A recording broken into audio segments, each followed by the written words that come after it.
24 years back, the world witnessed the biggest terror strike in the history. Somebody hit the World Trade Center or the Trade Center. The World Trade Center. As 4 coordinated attacks on American soil left the world speechless. 19 Islamist terrorists hijacked 4 planes, 2 of which crashed into the World Trade Center Twin Towers. One crashed into the Pentagon, the headquarters of the US Department of Defense, and 4th one crashed into a field in Pennsylvania and missed the target because the passengers revolted. Over 3,000 people were killed in one of the world's deadliest terror attacks. Following this, the then US President George W. Bush launched his war on terror. In the immediate aftermath, the US invaded Afghanistan, where the Taliban was rumored to be hiding Osama bin Laden, the mastermind behind the 9/11 attack. The Taliban regime was overturned and America established democracy in the Afghan country. For its so-called war on terror in Afghanistan, US forces used Pakistan's air bases and airspace for logistical support for its troops in the then and now Taliban-occupied territory. Ironically, Pakistan is where Osama was eventually found, hiding in Abbottabad, right next to Pakistan military base. But just the invasion of Afghanistan was not enough to satiate the US public after the 9/11 tragedy. So US President George Bush needed to find another target. He had to show that he is very serious about the war against terror.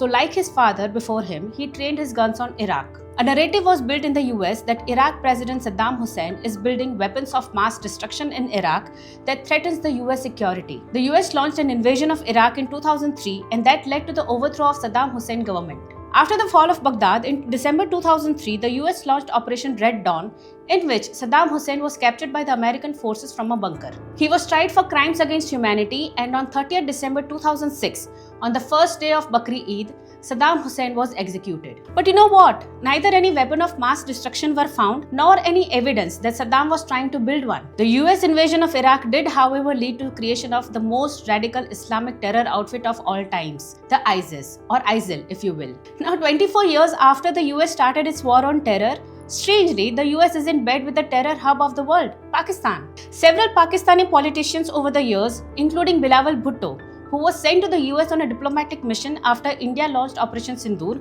have acknowledged that it was Pakistan's policy to harbor terrorists. Pakistan has always used terror organizations like Lashkar-e-Toiba and Jaish-e-Mohammed like an extension of its military arm.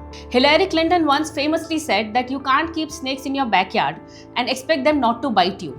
Well, the US has been keeping a snake in their backyard despite knowing it will bite you. The US has been supplying weapons to Pakistan throughout its so-called war on terror. It has been helping them secure loans from the IMF despite knowing that most of the funds will be used to finance terror organizations. The US has observed how over the years Pakistan has used its nuclear weapon as a terror threat at all times. हमारे पास nukes है तो हम गिरा देंगे कहीं भी हमें कुछ बोला तो is a threat regularly issued by Pakistanis whenever they are questioned by anyone over their explicit support to terrorism.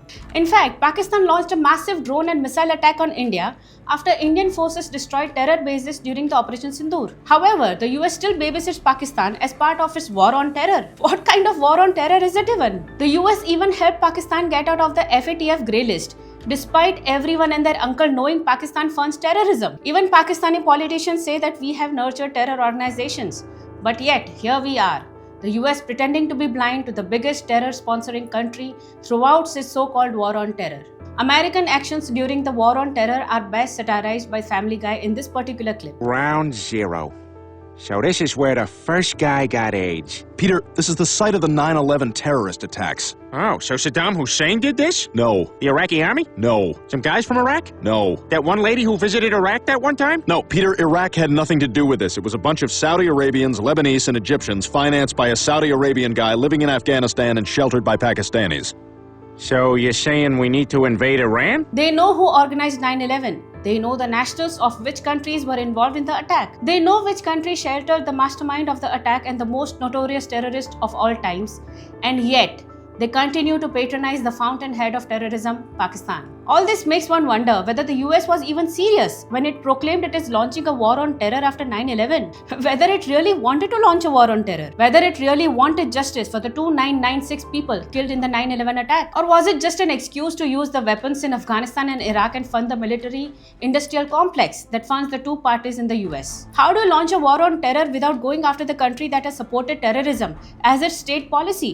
Forget going after them. You have patronized them, funded them, given them weapons. One would have thought that finding Osama bin Laden in Abbottabad would have opened the US eyes. But no, they don't want to open their eyes. As the saying goes, you can't wake someone up if they are pretending to be asleep. Basically, the US war on terror has turned out to be a sham. They pretended they are fighting terror while funding the biggest supporter of terrorism. Even now, after Pakistan-backed terrorists launched the Pahalgam terror attack targeting Hindus, US is backing Pakistan and imposing tariff on India. So this begs the question, is US fighting terrorism or supporting terrorism by backing Pakistan, which is the fountainhead of terrorism in the world? Good terrorist, bad terrorist, anyone?